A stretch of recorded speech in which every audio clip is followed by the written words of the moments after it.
Why hello there, and welcome back to Some Weirdo on the Internet recommends several Zine Quest projects, which obviously means that it is Zine Quest time.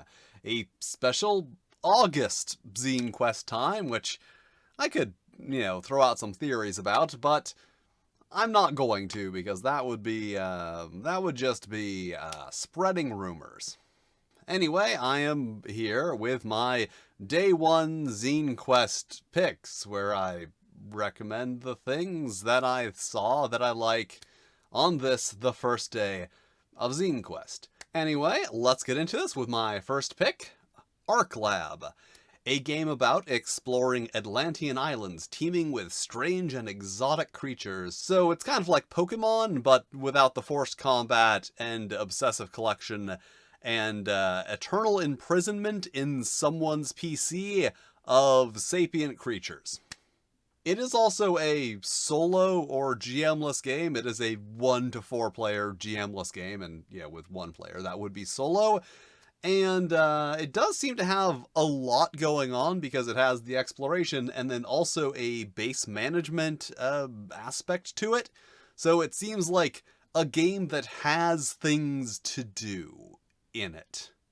And my next pick, the Taming of the Slugiraffe, or Slugiraffe. I'm going to assume Slugiraffe, which is a solo pit crawl game where you play as an insignificant fantasy creature who is trying to track down and tame the legendary Slugiraffe, who will bring a new era of prosperity to the tribe. And honestly, I just like the idea of the Slugiraffe.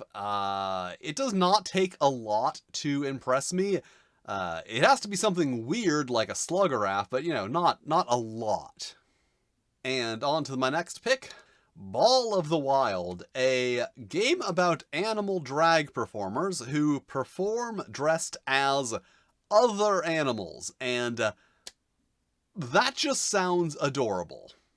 It is, however, also one of those things where, I can't really picture how a game based around drag performance would actually work, but I am interested in finding out. As I have stated before, I am very interested in games that explore different kinds of stories with tabletop role-playing games versus the standard fight the monster or the quest for the thing, dungeon and or dragon type stories.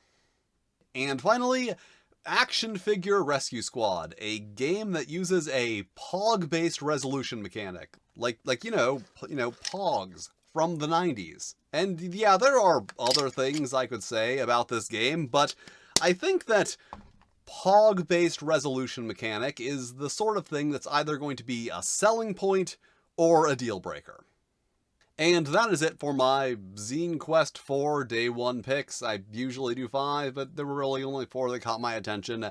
Links are in the descriptions to the projects. You can click on those and that will take you to the project, and that's how links work. I will be back with my week 1 picks in, a week.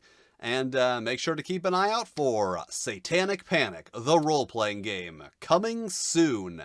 I don't have an exact launch date nailed down yet, but it will be soon. And thank you for watching, with extra special thanks to my Fight and Flail Snails, Samuel Gorski, Randy Mulholland, and Toshirokuro came for the comedy but stayed for the nacho cheese. Yeah, I finally got one of those patrons with the long, silly names.